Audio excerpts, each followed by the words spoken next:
Hello, everybody. It is November 14th, uh, and it is bloody cold as heck here in Oregon. The winds are whipping around so bad, we're actually getting some howling. It's freaking my dog out to the point where like he's been a pain in the butt all day. Because he's just running around like a crazy man because all the leaves are, going up in the little hurricane type things. I'm sorry, tornadoes, not hurricanes. Hurricanes happen over water. Stand corrected. All right, y'all. So I'm so glad to see some of you guys here. Tonight we're going to be talking about gaslighting. Oh boy. Ah boy, that's a good one, right? Yeah. So while I was doing my research, this I have to tell you guys that I honestly it hit home so hard for me that I think I gave myself an anxiety attack earlier just thinking about all the crap I've been through and all of that stuff. So it's been a little bit of a rough one to prep for because I now know where a lot of my crud stems from. And yeah, so it also excuse the Halloween decorations. I still have yet to be able to get going and get those taken down. Maybe this week it'll happen. That's what I said last week, but hey, you never know, right? Oh, okay. Well, welcome, Kyle. Welcome, Kira. And as always, my producer, Uncle Beck, is here. So when we're talking about gaslighting, what we're talking about gaslighting is that it is actually a psychological form of manipulation. It just straight is. The whole point of gaslighting someone is trying to change the way that they think and feel about themselves, or trying to reduce their self-esteem, reduce their confidence in themselves, and they will start to fear judgments where there isn't really any need for a judgment. They People who gaslight just totally alter your perception of reality and your memories also. So it really can make it difficult for people to survive this type of stuff with their mental health intact, let alone if you already have a mental health disorder. So people who gaslight like to make their victims feel like they are going crazy, so that they become dependent on the abuser. Now, the little other known thing is that gaslighting does not just have to occur in romantic relationships. It actually can occur in any type of relationship. Um, it can control, in the workplace. It can be a parent child relationship. It can be with a coworker. And where we see it a lot is actually in politics, and they're trying to make us think we don't know things when we actually do, and try to alter our perceptions so that we will um, side with that candidate or vote for that candidate. We also see it on social media, which shouldn't surprise any of us.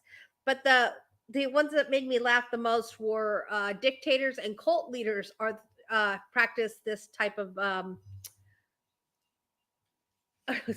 also practice this type of manipulation, because it is that way they can break you down and build you back up into their own belief system. So what does it sound like? Like, what do you expect to hear from someone that you're in a relationship with that who is gaslighting you? So what would you think would be a red flag for you? Um they will say things like, you never knew, you never heard that, you never said that, you're imagining things, you're getting upset over nothing, you're being extremely sensitive. Sorry about that. I couldn't figure out what that black thing was in the corner. It was driving me nuts. um, this is a classic abuser statement right here. You made me do that to you. You made me gaslight you because of the way you behaved. And we all know that's crap, but it's hard to see it when you're in that particular moment. Um, you're always twisting things around. You're not thinking clearly. Just calm down and listen to me, because it's hard to manipulate somebody who's angry and is not listening, so they try to get you to feel like they absolutely 100% think you back. They play the victim. They are very good at saying this is all your fault, when in actuality you're being the one that's being being abused and being manipulated. So some of the things that they will do to to use the techniques that they will use to make you guys think about make you think that you're something's okay. Let me try that again. The techniques that they're going to use will be something like withholding.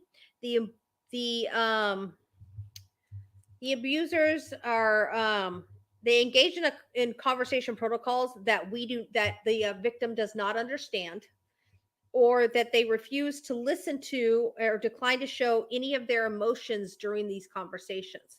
They won't listen to your side of the argument. They're truly what they're waiting to do is what I tell people all the time. I'm like, you're waiting, you're not listening to understand, you're listening so you know when you can fire back and say what yeah, actually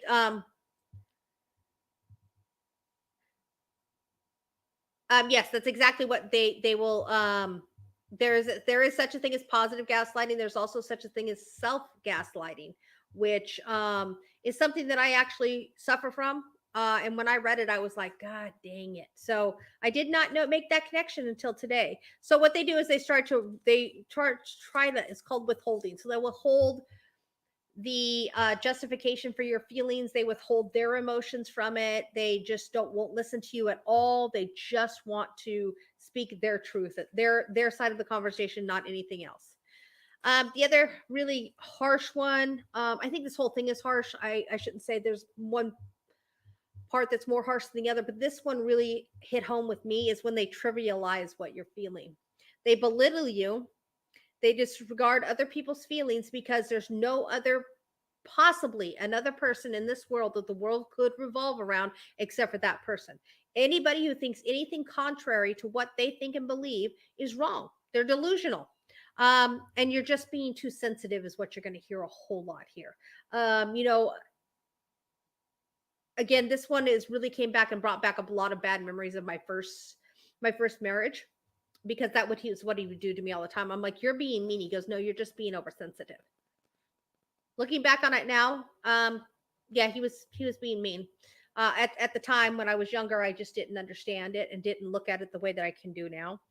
Um, the next thing that the technique that they use is called diverting. And diverting is to really take the focus of a conversation. So, when you have a conversation and somebody says something and you get offended or you get hurt by it, and then you're coming back to this person, you're bringing it up, going, that really hurt my feelings when you did this, when you said this, when you blew me off like that. Well, when they're diverting, what they're going to do is they're going to take the focus of what you're saying and saying, you know what, that did not happen. You're imagining it. Or my particular favorite is like, well, I didn't mean it like that. It's not my fault the way that you take things.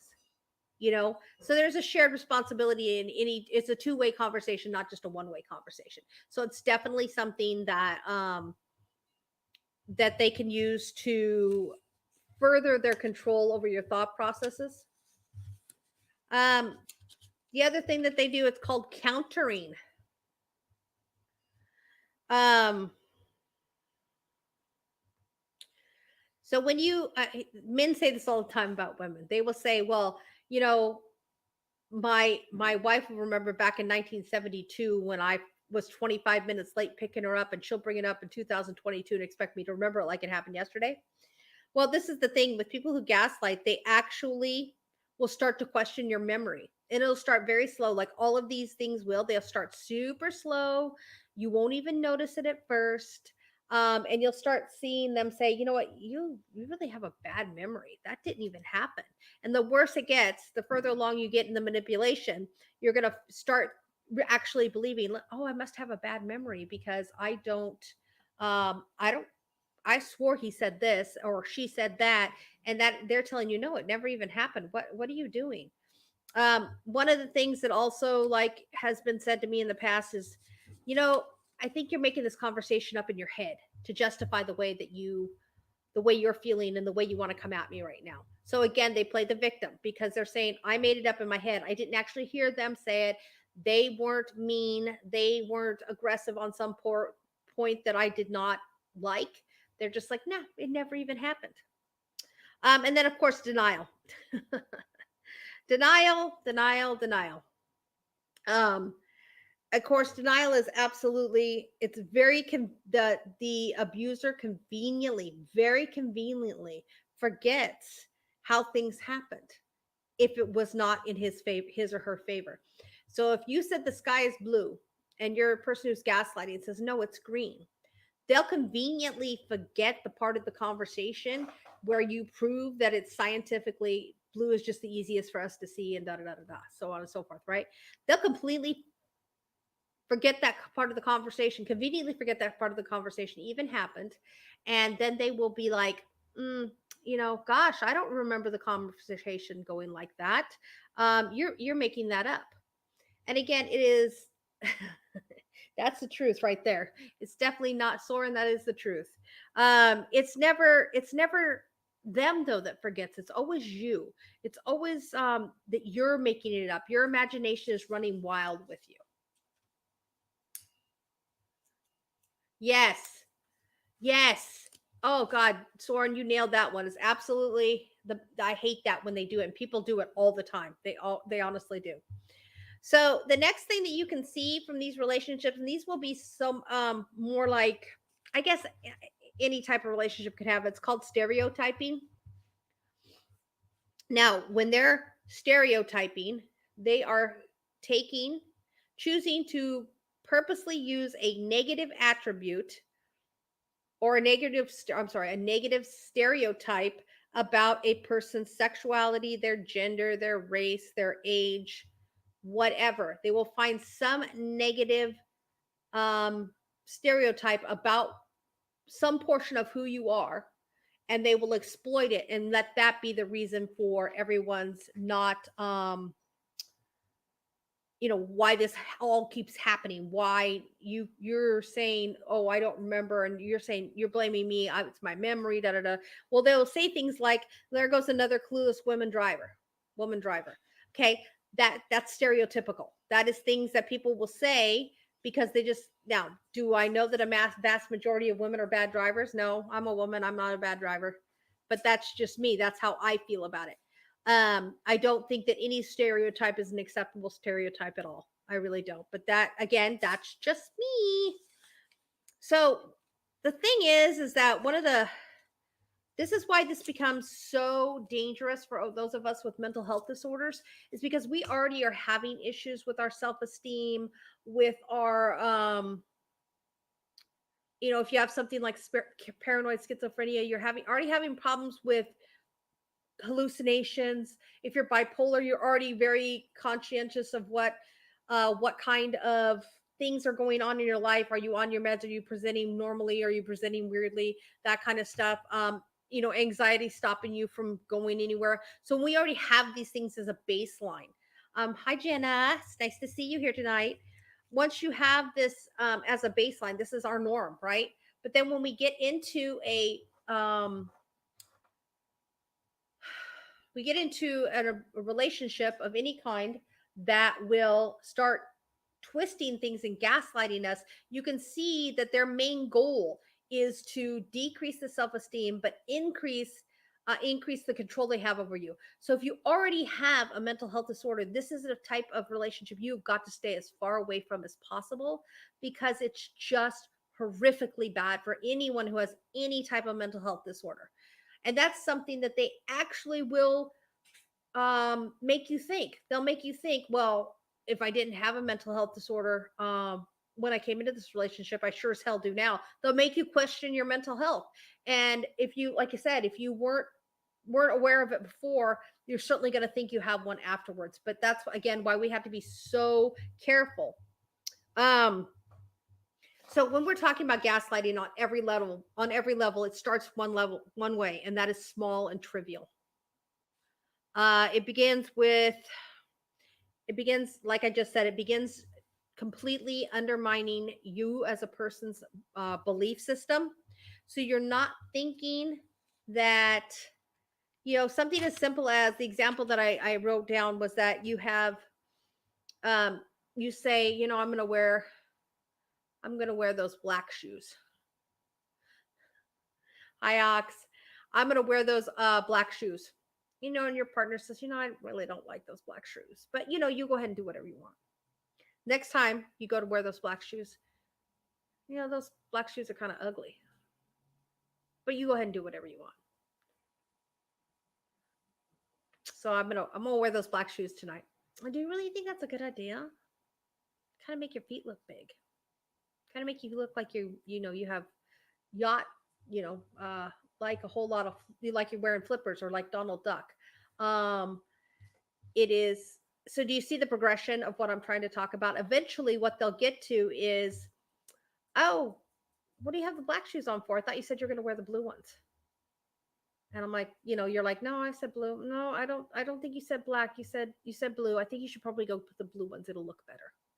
So you see how something so small can erode over time and make such a horrible, horrible dent in your self-esteem, in your self-belief. It increases your anxiety levels.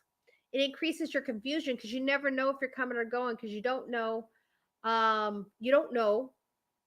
whether they're are you really that forgetful? You have early onset of dementia or something, or are you really that sensitive that you should stop even saying anything? Because that's their ultimate goal, is to get you to be quiet and just go with their flow, not yours, theirs. What it also does is you start to question, your own feelings, your own instincts, whether you're right or wrong. You don't know which way to turn in the end. So ultimately, what you end up doing is you end up becoming dependent. If you're in a romantic relationship like this, you ultimately become dependent on your partner to help you make those decisions, because now they have you believing that you're not capable of making the decisions that are the best thing for yourself. Okay, so that, again, that is right there, is the main reason it is so dangerous for people who have underlying mental health conditions. It's scary, you guys, that it cannot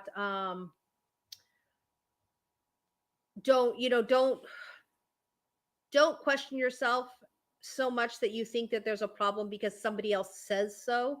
And that's one of the ways that you combat gaslighting. And I'll give you a few tips on how to do the conversations with it. So really quick, when we were talking about the types of gaslighting that can happen in a different relationship. So we did talk about, I said, a parent and child relationship. For some small part, now hear me out, some small part, all parent child relations are gaslighting. Some really small part when you're really little, okay? Because you don't have your own belief system, okay? And they teach you what to believe. They teach you how to um they teach you like manners. They teach you what foods are good. They give you a foundation of their belief system.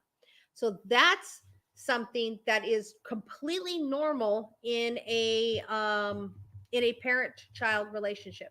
What is not completely normal is when, as a teenager, and in teenage years we all do this. This is completely normal teenage behavior. You rebel, you start to question the beliefs that your parents have instilled in you, and you start to pave your own road. So when those three things are happening and your parents are saying, and I hate to say this because I have said this to my children, I taught you better. How can you say that that is not the correct way to be? I taught you better. It's the correct way for me to be as a person. As a teenager, everyone is rebelling, doing their own thing, unless it's something very harmful. I just don't believe anymore that those kind of statements should be made by a parent. It should be, on the other hand, do you have questions? Would you like to discuss this with me? Can we sit down and have a conversation about this? Because it encourages your teenager to speak in a safe place, and so that they don't are not familiar with, they haven't seen gaslighting any other way. If they come run across it in an adult relationship, they shouldn't be able to track it back to the parents. And for that, I actually called my children and said, I'm so sorry. I'm so sorry I ever said that. Because it does. It is absolutely, it made them feel like because they were thinking for themselves, they were wrong. And I, as a parent, could be the only one who was right. Now, I'm not talking about drugs and alcohol and driving while drinking and doing those kinds of things. I'm talking about the regular teenage discovering yourself stuff that you start to question. Like you start to question whether or not your say religious beliefs are correct, whether your parents' religious beliefs are correct. Now, in that, I am very proud to say I never ever question my kids. I'm like, do you want to explore it? Do you want to look at it together? Do you want me to get you books? Would you rather you did it yourself? How would you like to handle this? I mean, my daughter and I read a lot of books on Wicca because she thought she might be a Wiccan. And I'm like, okay, so let's just figure it out. And in the end, all three of my kids are atheists. And I would not call myself I'm agnostic leaning towards atheist right now, but I would not have called myself that 2 years ago. So it's definitely, things that you can see how the parent child relationship is going to be affected if we do those types of things. And it's gaslighting. It absolutely is. It's a form of manipulation because you want your child to be a certain way. That is the way you want them to be. When in actuality, maybe they're not going to grow up to be that. We can't all be exactly what our parents want us to be. I frankly don't even want to try anymore. So how do you recognize that you may have been gaslit? I know that sounds so silly, but how do you recognize that? Some of the things that you will find is that you are less confident in yourself. You're not going to be making any decisions. You're going to double check them, triple check them, really just kind of iffy one way or another until you get somebody else to agree with you. Now, it might not be the people who are agreeing with you are not necessarily people who gaslit you. There are people in your life that are dealing with the ramifications of when that happened. The next thing is that you're going to be completely afraid to express your emotions because you have been told time after time you're overreacting. That didn't happen. Why are you so sensitive? You don't get to twist this on me when they are actually doing the twisting. Um, this is so me, and everybody who knows me is just going to laugh when I say this one. So the thing is that you will always be apologizing for everything, even stuff that you don't need to apologize for. You just automatically say, I'm sorry. And it's seriously based on the fact that you have been taught that your behavior and yourself is a disappointment to another person. That is what that is tells you. So you disappointed your boss because you wouldn't the whole let's do a boss thing really quick, so it just popped in my brain. Call in sick. Hey, you know what? I can't come in. I'm sick. Or phone rings, it's your day off, you're like, hello, they're like, listen, we had like three people call out and da da da da, we really need you to come in and work today. And you're like, nah, it's my day off. You're like, I really need you to be a team player right here. And you tell them no again. You're like, okay, well, you know what, I really thought you were more invested in this job and we're invested in this company, wanted a long-term career with this company, but I guess we'll have to talk when you come in next time. Now, right there, they completely gaslit you because now they're telling you, well, you're not a team player. You don't want a successful career at that company. And there might be some type of disciplinary process that has to go through because you chose to spend your day off, your given day off at home with your family, doing whatever it is you want to do. So it's very easy to see how these things occur because again, I've fallen for that 100 times over. Oh, all right, I'll come in, when in actuality that's the last thing I really wanted to do. And but that's how it happens. So you will start to be very insecure about everything in your life. Even something that you're previously completely confident in, you will start to have insecurity about it, going, I don't know if it's any good, I don't know if I should do this, I don't know if I don't know if it's something that I should even consider thinking about anymore because I'm so bad at everything else. It makes you very vulnerable because now you're more vulnerable to their abuse. And that's when gaslighting can definitely come to the take the step up, like Farron just said, into other forms of emotional and mental abuse as well as physical abuse, because they now have you down so low that you're going to start believing the concept of, if you leave me, there is no one else on this earth who would want you. You are so dumb. There's no way you'd ever find anybody else. You're worthless. I only hit you because your behavior. Change your behavior and you won't have to be hit anymore. So you can see, like where, if, and God forbid they go to the mentality of, if I can't have you, no one can. And it scares you. And that's what it's meant to do, because they have manipulated you completely to a place where you have no self esteem, you have no self defense, you don't know how to even crawl out of the hole you're in, and they start to dig it, 100 times deeper. Um, the other signs is you will have to, it is very hard for you to make even simple decisions like what to have for dinner, or without checking. Now I check, what do you guys want for dinner? They say we don't care, then they're getting whatever I make. But the difference is if I was to say, hey honey, what do you think I should make for dinner? Big difference. What do you think I should make, and what do y'all want? There's a big difference between the two, and that's something you have to be aware of. And it's not just one time you hear yourself saying it. You'll be able to look at the cycle. You'll start to see the cycle of abuse, and you'll start to recognize it. Yeah, you will, like I stated earlier, you absolutely 100% believe that you do everything wrong, and there's not anything in this world that is good enough. Nothing you do is good enough. Nothing that you produce is good enough. There will always be some fault in even the tiniest thing. The people who are gaslighting, they will find it. They will call you out on it, and they'll make it be from this itty bitty tiny thing to this huge freaking thing. When I was doing the research on this, I was thinking about the movie Sleeping with the Enemy. And I remember, I don't know if y'all remember that movie with Julia Roberts. And her husband would come home and he'd go through the whole house. First in the kitchen, make sure the cans are lined up just so they're facing the what they are has to be facing. You can't have peas and corns mixed together. It all had to be the same way.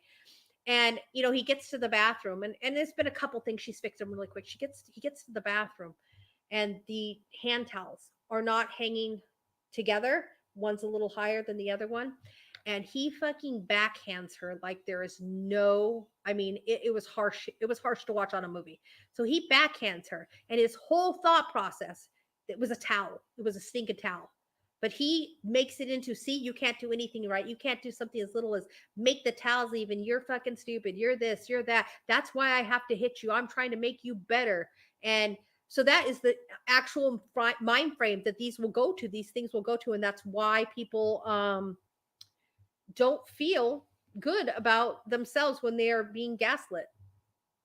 So the other one is, the next thing that you'll notice in yourself, you're absolutely hopeless and you don't enjoy life. And here's where, again, we're going to go back to my previous point, when pre-existing pre-existing mental health um, disorders are so, if you have them and you're in a situation like this, it's so dangerous, because you're going to be 10 times quicker to get to these points of where danger is, red flags and screaming at you. You got to get out, and it, or you're to the point of suicide. You're suicidal.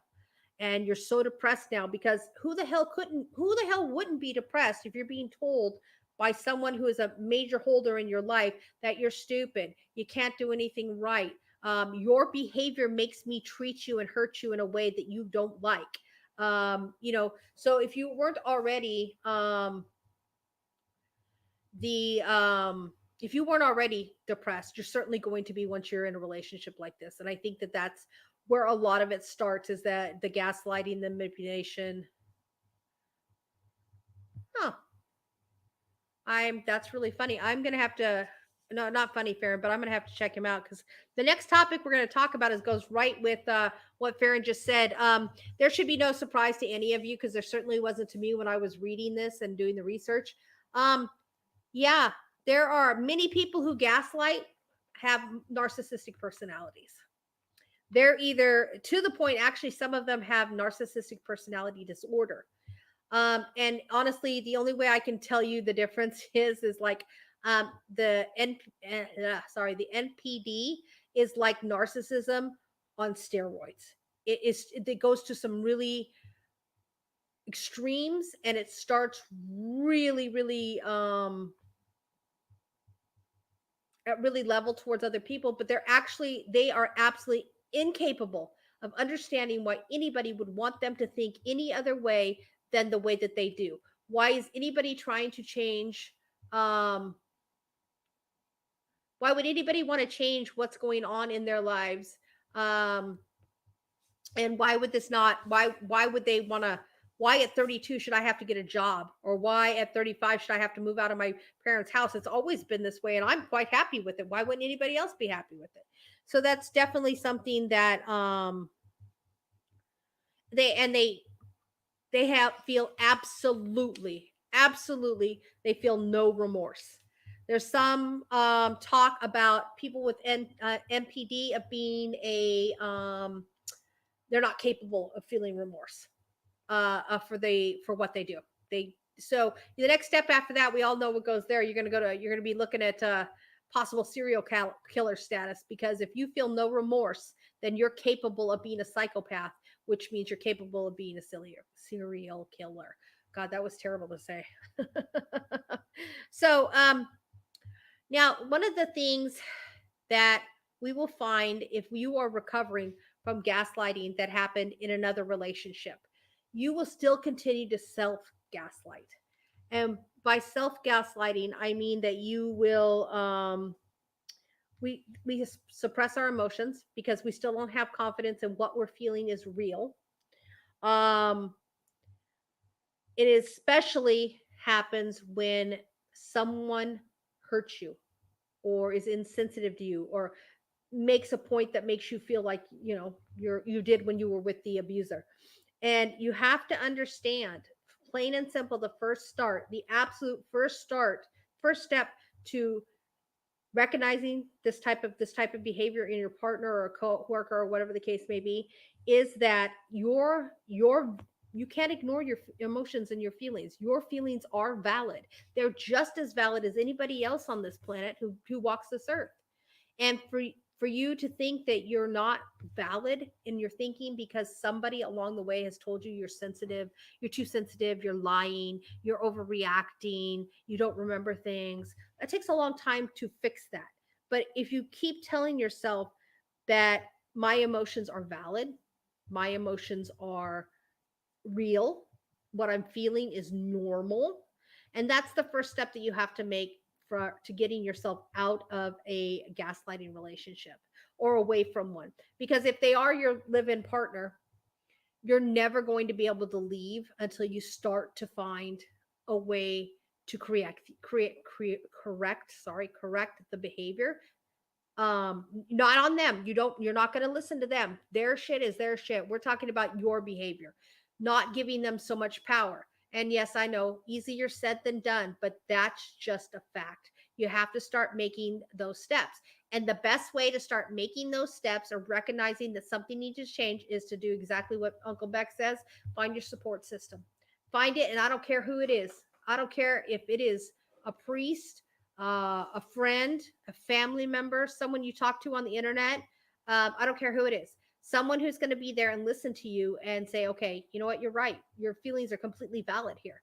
And that should not be happening without judgment. There's the key: without judgment. Because I know few people who would be happy to say, you're right, your feelings are, they're valid. But if you'd listened to me in the first place, you wouldn't have to be worrying about this now, would you? Really? I mean, come on. That's not what somebody who is having these type of issues in their relationships needs to hear from you. They just need help. They need support, and they need to be listened to, not degraded and made to feel like, well, there she is. She's superior once again to me because I guess my abuser must be right because the person I'm turning to for help is just telling me the exact same thing. And that's exactly what That's what exactly somebody like that is doing to you. So when you are talking about, so in a romantic relationship, what we're going to look at is we're going to find that there's a lot of mind manipulation strategies going on, a whole lot of them. And like I've explained to you, a couple of times, different ways of looking at things. You know, we'll tackle one that I struggle with is my weight. I struggle with my weight. Things like saying, look like you put on a little pound, little bit of weight. Oh, those jeans are getting awful tight. Oh wow, your ass is really big. Couldn't get any big. If it got any bigger, we could land an aircraft on it. Believe me, these are things I heard in my first marriage. So, to then I'm going to restrict your access to food I don't think you should be eating. I'm going to restrict your access to things that, for example, like say they only think you should be eating fruits and vegetables. You wouldn't have any other food in the house that was available to you. They would have all of it that you wanted, but theirs will be either locked up or somewhere where you could not access it because why do you need it? You're fat. You need to lose weight. Then it goes so far as to like locking the food away, keeping it to where you as an adult cannot access food freely. And then there's the divorce papers packed up, put up on the refrigerator so that every time you take a bite of food, um, they you're that much closer to losing somebody that has now made you feel like there's no way you're going to get anybody else to ever love you. And you can see when we talk about the self-esteem and all the stuff of gaslighting, you can see where most eating disorders do have a start point some way or somehow in mental health disorders, because there are a lot of people thinking that they if they can't control anything else going on in their lives, so they're gonna you're gonna be anorexic, you're not gonna eat because you can control what's going on in your body. I mean, there's just so many different things that stem from this kind of behavior happening in a person's life that it is, like I said, it's rarely talked about as much as some of the other forms of abuse are, because this is what they would consider a starter abuse. This is the kind of stuff that people start to do a little bit here, a little bit there, and then it just steamrolls, of course, over the years. And again, they actually you'll feel devalued. You don't want to use your own judgment, none of that stuff, because you don't know what they can do with what I forgot my train of thought, so sorry. So we're talking about the other thing that you'll see in a romantic relationship, and we talked about projection a little bit earlier, but this is the specific type of projection that you'll see in a romantic relationship, and that is that they will cheat all the damn time. They'll do shit all the time that they don't think is appropriate or want you to be doing, and then they'll flip the tables on you. No, I'm not cheating. You have no proof of it. Prove it to me that I'm cheating. And they're like, well, you were acting like this because you must be out cheating. And that's the kind of shit people who gaslight are really good at. It's hard to listen to, but it's imagine going through it. I'm sure some of you are on the same page that I am about going through it, because it's scary. It's scary the amount of manipulation that a person's words can turn into just complete control over your life. And by the time you figure it out, it's usually too late and you're already in deep, and you have to try to you got to try to dig your way out of the problem, or climb your way out, I should say, more likely. So how do you combat against it? Say that you're lucky enough to have realized this early on. um Nice, Beck. um they When you combat against it, it would be something like, say they're saying, well, I don't think I don't think you're looking at this problem from the right perspective. You would counter with being nice person, thanks for your input, but I'm going to try to figure this one out on my own. And they're going to say to you, but you're not capable of it. That's okay. I'm going to figure this out for myself, by myself. when they do the you're not remembering it correctly, you could respond with, well, we must remember things differently then. The other thing is like when they're saying you're like the whole changing the way you look or controlling your weight or anything like that. When they tell you, well, you need to change because that, or you need to not do that anymore because it makes it just looks bad on you. You can tell them, I know what my truth is, and I'm not debating my truth with you. That's a big statement right there because you're making that big change between his mind, hers, his, whatever the case may be, to you and me. And that puts it on a completely personal level with whoever you're talking up to.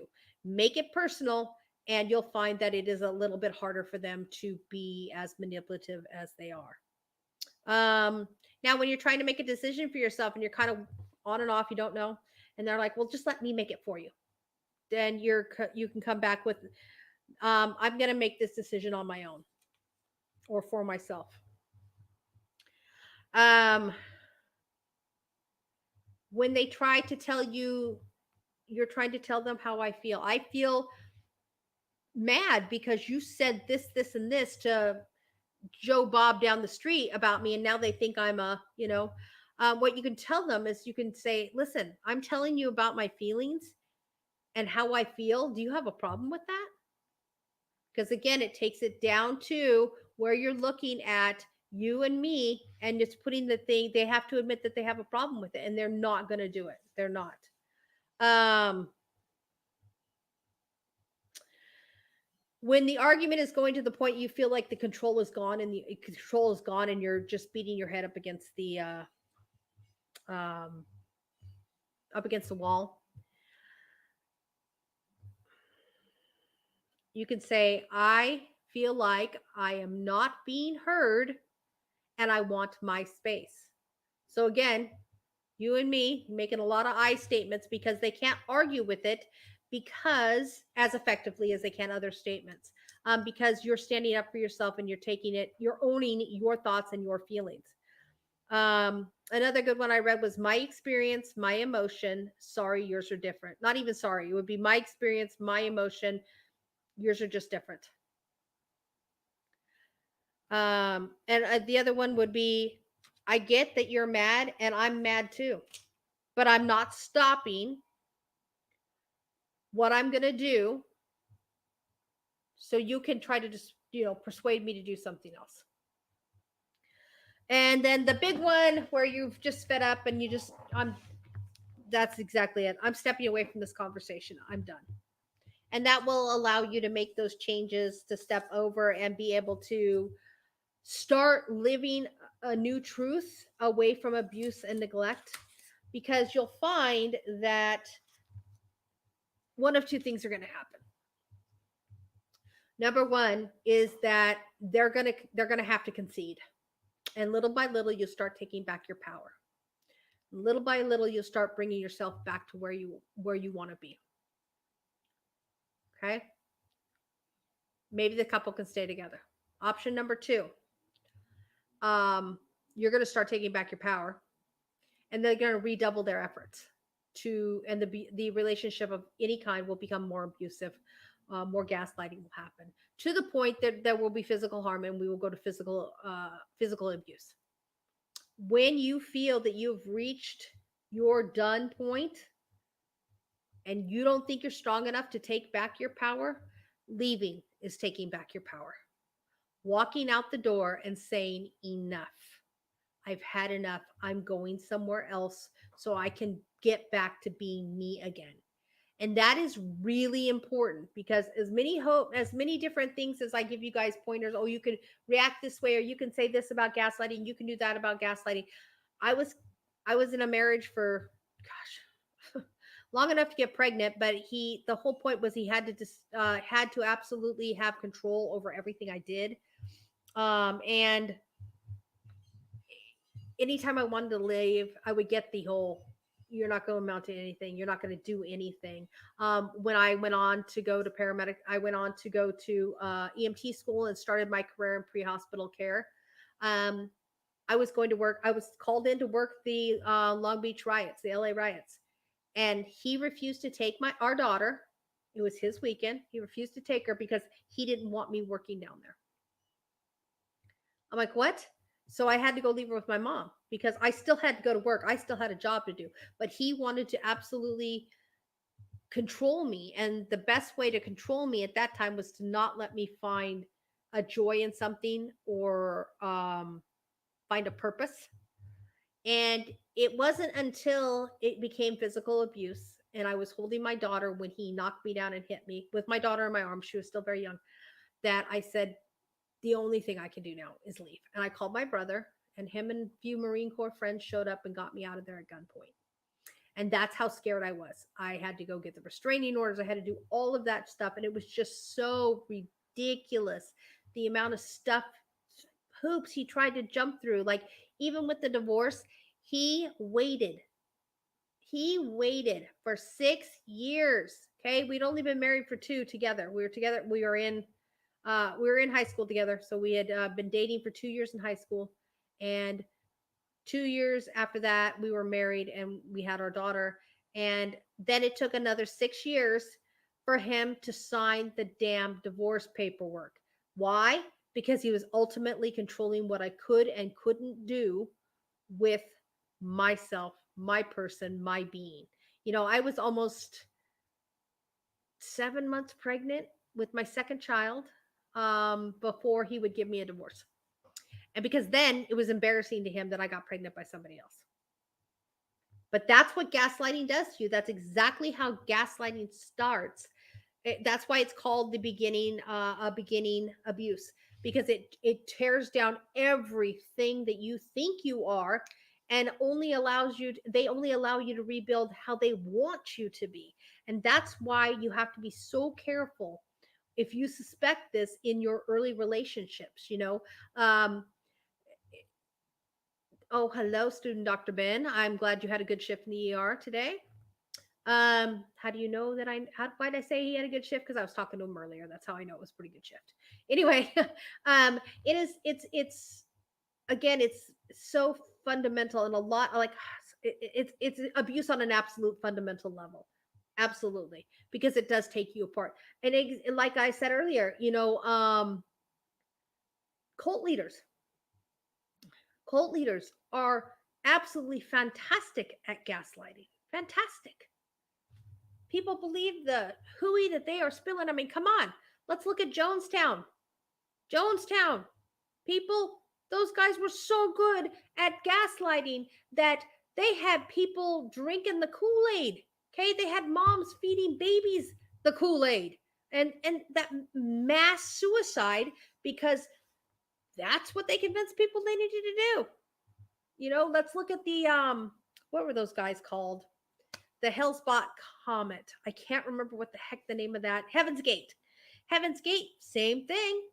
Might as well kill ourselves and then we can ascend up into the, I don't know, pretty lights of the comet coming by the earth, and then we will be received into heaven's gates and we will be happy forever.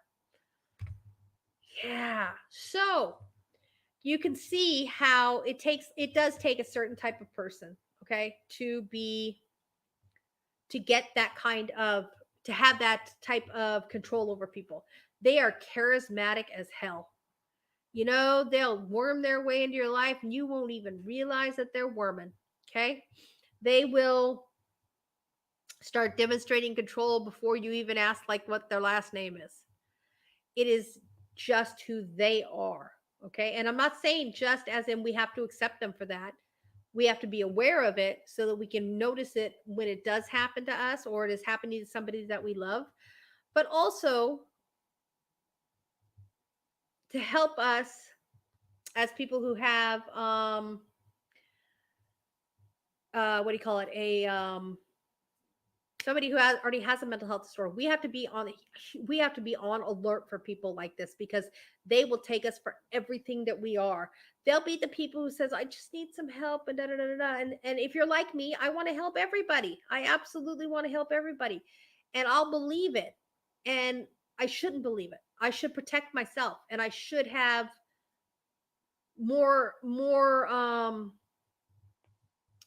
I know I need 6 hours of sleep, but somebody says that we're short a person to do this. Could you possibly help? Well, I really need those 6 hours of sleep, but I'm going to go ahead and volunteer for 4 hours and only get 2 hours of sleep going into my next rotation. That is something that I would do. And LF, you're absolutely 100% right. And you too, Uncle Beck, that with a narcissist, every accusation is a confession. If they accuse you of taking money, they have squirreled money away. If they accuse you of cheating, they have cheated. If they accuse you of being too sensitive or caring too much about what other people think, then they care much too as well, but they just hide it. That it's absolutely 100% the truth. When any type of narcissistic personality disorder or just plain narcissism is involved, you be on the lookout for anything that they accuse you of. And a boss will do the same thing. Well, I see you've been late 3 times. No, I haven't been late. I clocked in. I already filled out my time card exceptions. Well, it's funny how it's only you who has to fill those out. Well, guess what? That boss, you probably caught that boss coming in late, didn't make the connection, but now they have to lord it over you like you have got a problem because they have to hide their problem, if that makes sense.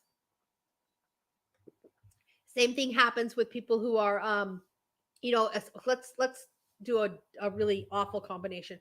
What happens if you think we have a narcissistic alcoholic? I think that is going to be a god awful place for any person to be in. Number one. Number two, I think it's going to be one of the worst places that a child could grow up in because it's all about them, all about getting their alcohol, all about doing nice Beck, all about getting that what they need, right? So F, getting people food. F, making sure your kids take a bath as long as you can be at the bar. F, doing any of that stuff that you're supposed to do as a parent because because it's outside of your realm of need. So like emotionally vacant people, there's a problem with them too. It is that they don't, and again, I call it emotionally vacant. I think it might actually be right on the might border with narcissism, because they cannot see beyond their own emotional needs. If they have a family, they get everything they need because they take it right off the top. It never occurs to them to throw some emotional support out to the people that they love that are in their family, because it just, honest to God, never occurs. They're like, why?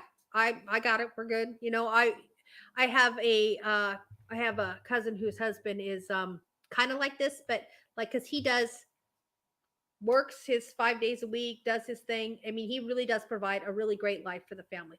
But it does not occur to him that for him, it's like, I work 5 days a week. We do church on Sunday. Why do I have to spend my Saturdays with you guys too? Saturday is my day. I'm going to go do my thing. And when hunting season comes up, he wants to go hunting alone. He doesn't need the family with him, type of thing. So it's, I mean, there can be all kinds of variations of this, and that is something that I was very shocked to read when I was researching this, is that there are so many different levels of gaslighting and so many different relationships that they can happen in, that we start to you just kind of start to think, well, what the hell, how are you supposed to trust anybody? And my answer to that, you guys, is that you have to trust yourself above all else. If you feel off by something, then something's off. If you get that gut feeling or that god awful anxiousness that's telling you don't do it, then don't do it. But if it becomes a point where you're using it as a crutch, then maybe you need to start considering that you should get some professional help. So ultimately, that is what we're talking about. Ultimately, to get yourself out of the gaslighting cycle, okay, the abusive cycle, in whatever level it has affected you in, okay, that you need to absolutely seek professional help.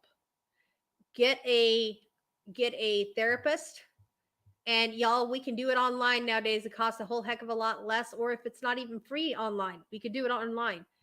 You and get yourself a psychiatrist. because that will mess with you so badly that if you didn't have a mental health disorder before, you're probably going to have one at the end of the gaslighting. Okay. And you might need some help from some medications just to get you through the rough part of recognizing what was done to you. And then, because there's always going to be a guilt, at least there was for me, that I realized what was being done to me and what had been done to me. And I was like, why didn't I see it? I knew better. But then again, that's just again my abuser speaking to me again, saying, it's all your fault.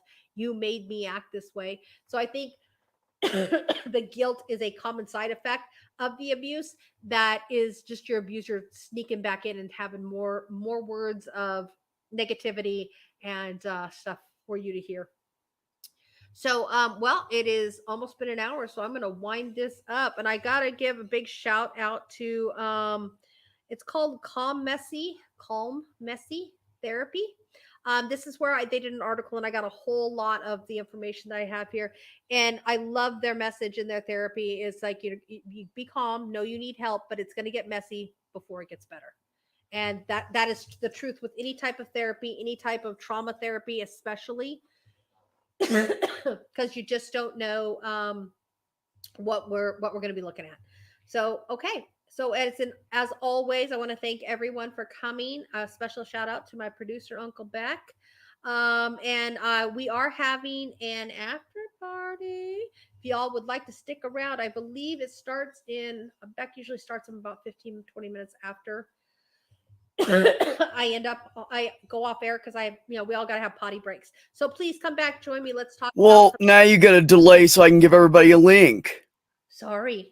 Oh, all right. Well, let me create one very quickly, and then so I sometimes asked you earlier. You never told me, lady. Oh, some of sometimes Uncle Beck and I are writing on the same page, but we miss each other's sentences completely. So please, Beck is going to send out a link for the after party, and please come join us. Let's talk about some more stuff.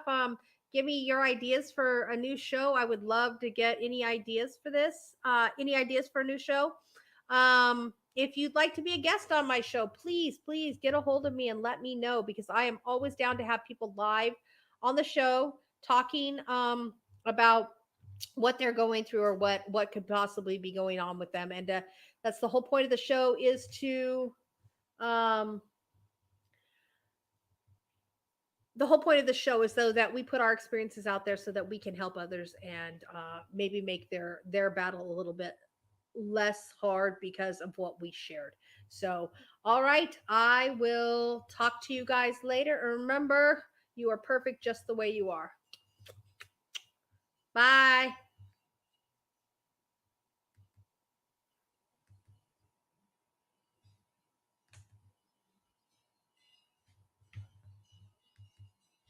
Well, actually, I'm kind of afraid to get off of here because I don't know if Becca sent out that link yet. So I better wait a second. Oh, Ben, I'm sorry you have to be up so early. That's just not right. Just hold on. I have it right here. Yeah, I know. I'm waiting. I'm putting it in here right now. But thank you for stopping by, Ben. I know you were working hard all day, so I appreciate you coming in and supporting me.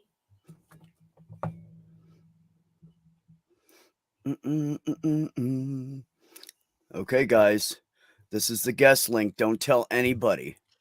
Grab it if you want it.